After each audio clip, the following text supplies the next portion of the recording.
현대자동차가 사우디아라비아 국부펀드와 손을 잡고 중동 지역 최초로 그룹 생산 거점을 구축했습니다. 사우디를 대표하는 자동차 브랜드로 도약하기 위한 기반을 마련하는 한편 중동과 북아프리카 등 신흥시장 공략에 박차를 가할 계획입니다. 조슬기 기자. 네, 조슬기입니다. 요 며칠 사우디 관련한 소식들이 많이 들려오는데 우리나라 현대차가 사우디아라비아의 중동 지역 공략할 전초기지를 세웠다고요? 그렇습니다. 현대차는 오늘 사우디아라비아 킹살만 자동차 산업단지에 위치한 사우디아라비아 생산법인 부지에서 공장 착공식을 개최했다고 밝혔습니다. 킹살만 자동차 산업단지는 사우디아라비아가 자동차 산업 발전을 목표로 킹 압둘라 경제도시에 신규 조성한 자동차 제조 허브인데요.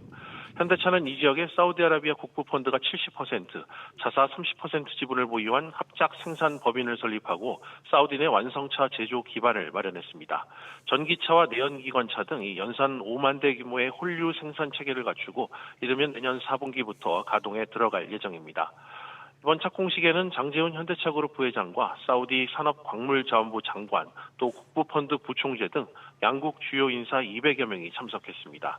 장재훈 부회장은 이번 착공식은 현대차와 사우디 모두에게 새로운 시대의 시작을 뜻한다며 미래 모빌리티와 기술 혁신의 새 장을 여는 초석이라고 말했습니다. 현대차의 사우디 현지 공장이 이제 중동 지역에 진출할 교두보 역할을 하겠네요. 맞습니다. 현대차의 이번 합작 공장은 사우디뿐만 아니라 중동 자동차 시장 공략을 위한 요충지입니다. 사우디도 이번 합작 공장 설립을 에너지 중심 기존 산업 구조를 제조업과 수소에너지 등으로 다변화하기 위해 국가 발전 프로젝트인 비전 2030 실현의 한 축으로 여기고 있습니다. 현대차도 나아가 사우디의 우수 인재와 인프라 등을 결합해 현지 모빌리티 생태계의 성장과 발전을 가속화하는 핵심 거점으로 키울 방침입니다. SBS 비즈 조슬기입니다. 한화그룹이 매출 2조 원대 규모의 급식업체 아워홈을 인수했습니다. 업계 2위인 아워홈을 한화가 품게 되면서 파장이 예상됩니다. 서주현 기자. 네, 서주현입니다. 인수 절차가 마무리됐다고요? 네, 하나호텔앤리조트는 오늘 아워홈 지분 58.62% 인수를 위한 거래대금 지급을 완료했다고 밝혔습니다. 아워홈 인수는 김승현 회장의 삼남인 김동선 부사장 주도로 추진됐는데요. 지난해 10월 이후 현장 실사 등을 거쳐 약 7개월 만에 결실을 맺게 됐습니다. 한화는 임시 주주총회를 열고 대표이사를 선임하는 등 경영권 확보 작업에 속도를 낼 전망입니다. 경영권 방어를 위해 유상증자를 통한 지분율을 높이는 방안도 거론되고 있습니다. 이런 가운데 인수 과정에서 변수로 거론됐던 구지은 전 아워홈 부회장의 반발은 별다른 법적 대응 없이 일단락됐습니다. 일각에선 새우가 고래를 먹었다 이런 얘기도 나오는데 업계 파장이 예상되고 있죠? 네, 그렇습니다. 업계에서는 급식시장 1위인 삼성 웰스토리와의 순위 변동 가능성에 주목하고 있습니다. 하나는 과거 30여 년 급식사업 운영 경험이 있는 데다 푸드테크 신기술 사업을 강화하고 있는데요. 업계 2위 아워홈의 역량이 더해지면 시너지가 예상됩니다. 아워홈의 지난해 식음료 사업 매출은 1조 1,700억 원으로 전국 850여 개 사업장과 함께 미국과 중국 등 5개국에 진출한 상황입니다. SBS 비즈 서주현입니다. 한편 백종원 대표가 운영하는 더본코리아가 각종 논란 등의 여파로 주요 가맹점 수가 감소한 것으로 나타났습니다. 이런 가운데 저가 커피 브랜드인 백다방은 가격 인상에 나섰습니다. 정대한 기자. 네, 정대한입니다. 주요 점포 수가 줄었다고요? 네, 업계에 따르면 더본코리아 산하 25개 외식 브랜드의 지난 1분기 말 기준 총 가맹점 수가 백다방을 제외하면 지난해 말 대비 감소한 것으로 나타났습니다. 백다방의 가맹점 수는 지난해 말 1,712개에서 올해 1분기 말 1,779개로 67개 증가했습니다. 25개 브랜드의 1분기 말 총 가맹점 수는 3,129개로 지난해 말보다 63개 늘었는데요. 이 기간 백다방 가맹점이 67개 증가한 걸 감안하면 나머지 가맹점들은 오히려 4개 줄어든 겁니다. 특히 한신포차와 홍콩반점, 롤링파스타, 백보이 피자 등 주요 10개 브랜드 모두 가맹점이 줄었습니다. 이런 가운데 백다방이 조만간 가격을 또 인상한다고요? 네, 그렇습니다. 백다방은 오는 22일부터 핫 아메리카노의 가격을 200원 올린 1,700원에 판매한다고 공지했습니다. 카페라떼는 200원 인상해 3,200원에 판매할 예정이고 카라멜 마키아토와 카페 모카도 3,700원으로 200원씩 올리기로 했습니다. 이외에 크리미 단팥빵과 감자빵 등 빵 가격도 인상할 예정인데요. 다만 가장 판매량이 높은 아이스 아메리카노의 가격은 올리지 않기로 했습니다. 더본코리아는 국제 원두 시세가 급등하고 각종 제반 비용이 상승했다며 점주들과 여러 차례 소통하며 조정 수준을 결정했다고 설명했습니다. SBS 비즈의 정대한입니다. 롯데물산이 경기 지역 물류센터 2곳의 매각을 추진합니다. 투자은행 업계에 따르면 롯데물산은 경기 이천과 안성에 짓고 있는 물류센터의 매각 자문사를 선정하기 위해 입찰 제한 요청서를 보냈고 예상 매각 금액은 2천억 원 수준으로 책정했습니다. 롯데물산 관계자는 이번 매각은 롯데물산 보유 자산의 효율적 운용과 포트폴리오 최적화를 위한 전략적 판단이라고 설명했습니다. 대선 관련해서도 살펴보겠습니다. 서울로 돌아온 김문수 국민의힘 대선 후보가 윤석열 전 대통령의 비상계엄 선포에 대해 다시 한번 사과했습니다. 한편 어제 부산과 경남 지역을 찾은 이재명 더불어민주당 대선 후보는 오늘은 당 텃밭인 호남 지역을 돌면서 집중 유세를 이어가고 있습니다. 국회 연결해 자세한 소식 알아보겠습니다. 정동진 기자. 네, 국회입니다. 일단 국민의힘 김문수 후보가 긴급 기자회견을 가졌는데 그 소식부터 전해주시죠. 네, 김문수 국민의힘 대선 후보는 오늘 중앙선대위 회의 직후인 오전 10시쯤 국회 본관에서 긴급 기자회견을 열었습니다. 이 자리에서 김 후보는 윤석열 전 대통령의 비상계엄 선포 이후 자영업자가 어려워졌다며 계엄권 발동이 부적절했다고 사과했습니다. 또 민주당이 형사소송법 개정안을 일방적으로 통과시킨 데 대해 이재명 후보만을 위한 셀프 면제의 악법이라고 강하게 비판했습니다. 오전에는 중소기업인을 만난 자리에서 중대재해처벌법 52 미만 사업장 확대 적용과 노란봉투법을 악법이라 규정하며 반드시 개정하겠다고 밝혔습니다. 한편 이재명 후보는 오늘은 호남으로 향했다고요? 네, 이재명 더불어민주당 대선 후보는 전통 지지 기반인 호남을 방문해 집중 유세에 나섰습니다.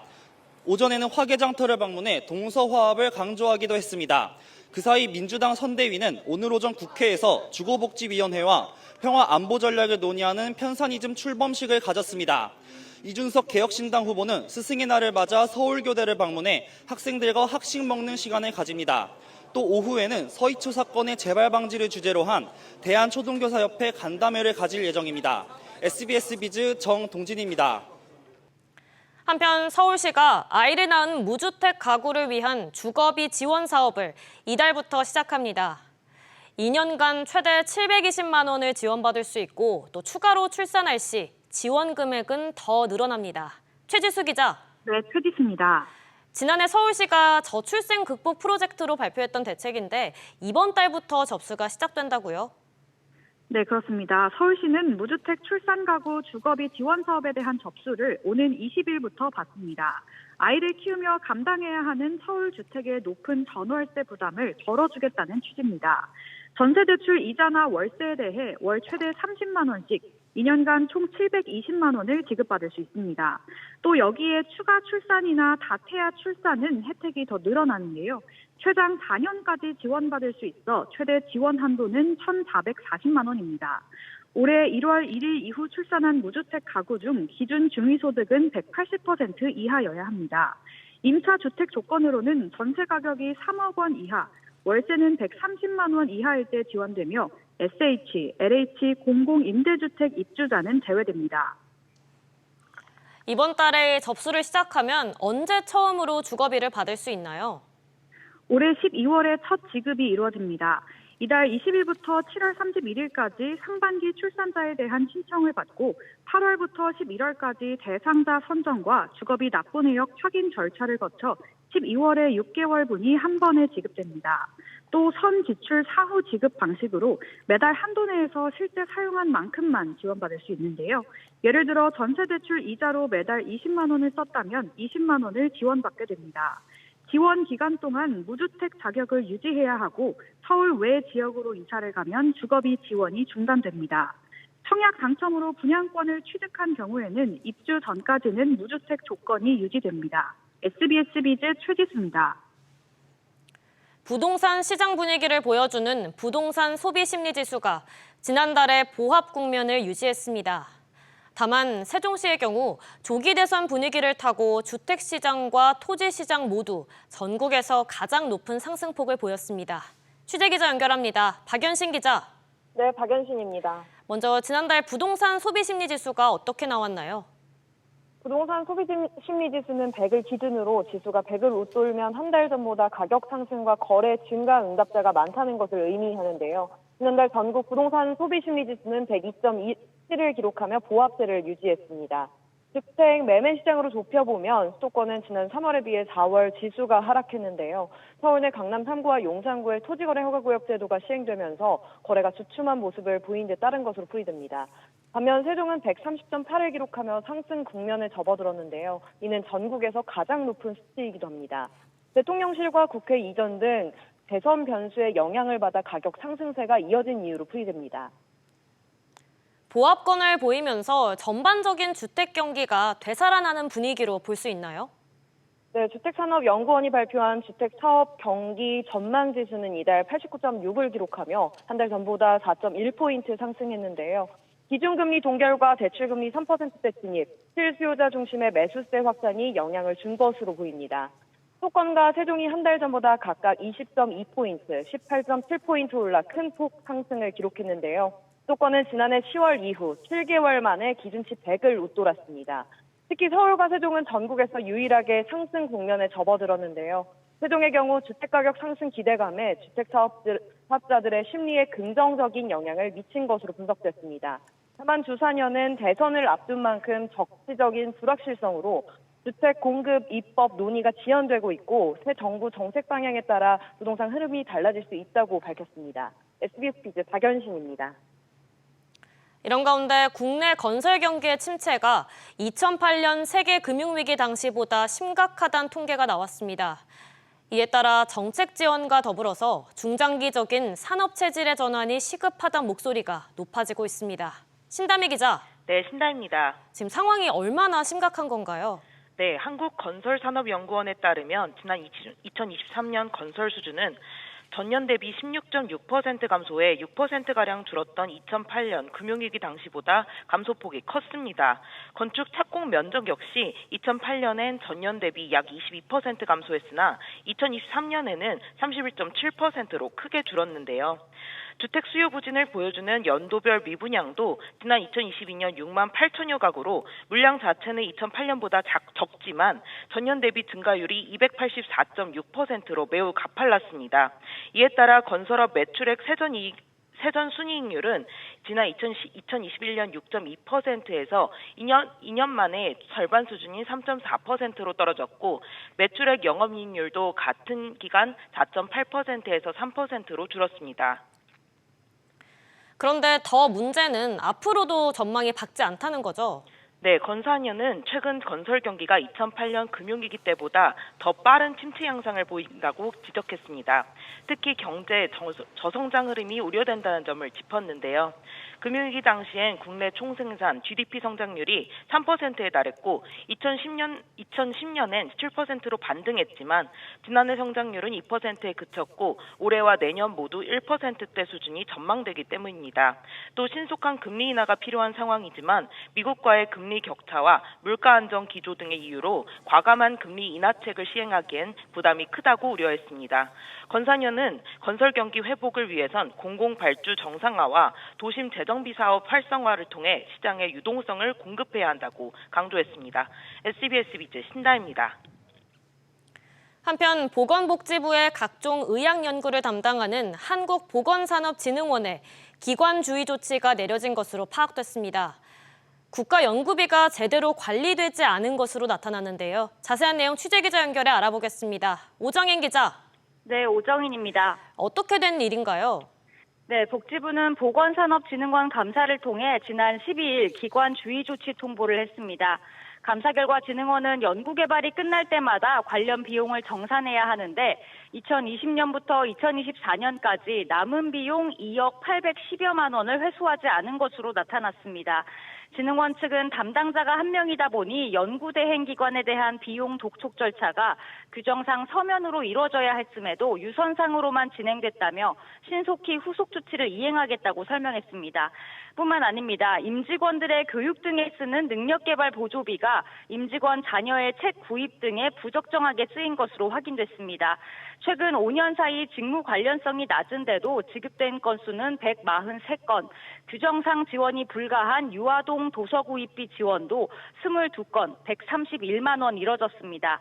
복지부는 기관 경고 조치를 하고 22건에 대해선 회수토록 했습니다. 그런데 매년 열리는 바이오 코리아가 이제 바이오헬스 분야에서 국내 최대 규모의 행사인데 여기에도 진흥원의 예산이 과도하게 들어갔다고요? 그렇습니다. 바이오 코리아는 진흥원과 충청북도가 각각 2억 원씩 분담금을 부담하는 행사입니다. 그런데 진흥원이 홍보관 설치 임차료와 홍보 및 광고비 등의 추가 비용을 쓴 것으로 확인됐습니다. 분담금 외에 예산 의무가 없는데도 진흥원 예산이 투입된 겁니다.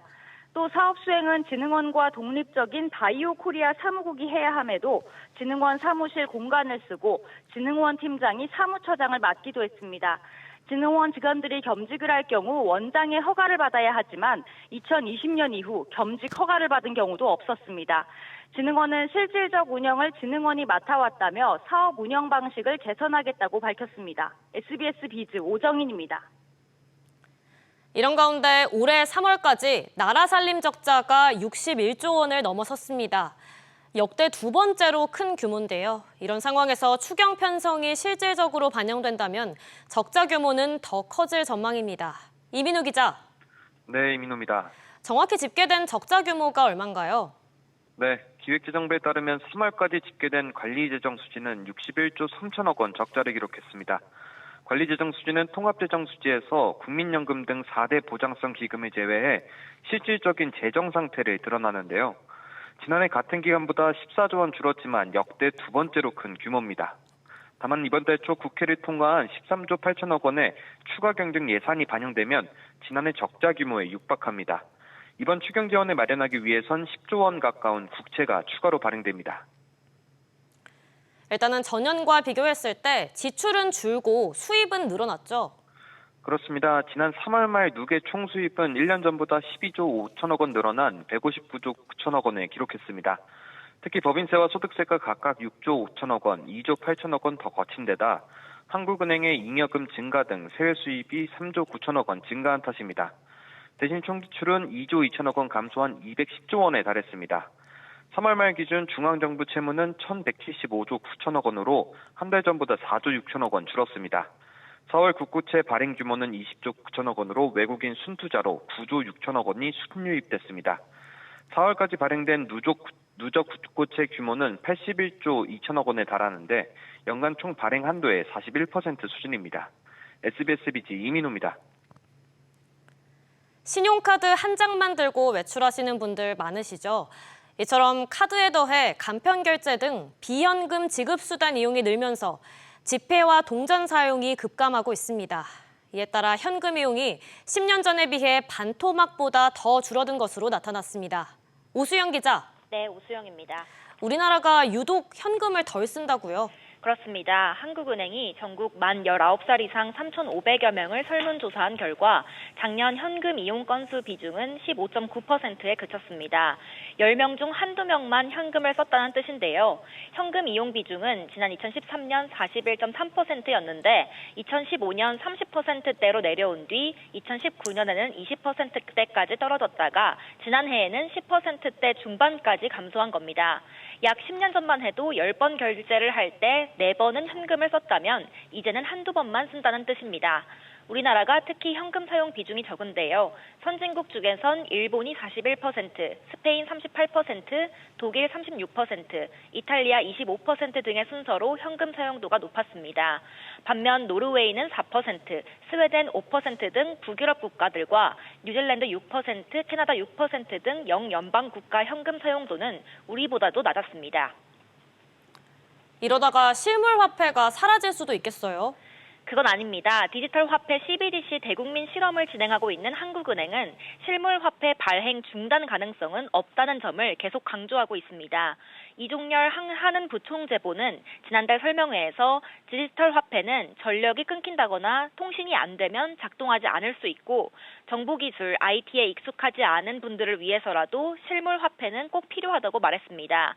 그는 페이 등 디지털 지급 수단을 믿고 쓸 수 있는 이유는 그 돈을 언제든지 중앙은행이 발행하는 실물 화폐로 바꿀 수 있다는 믿음 때문이라고 설명했습니다.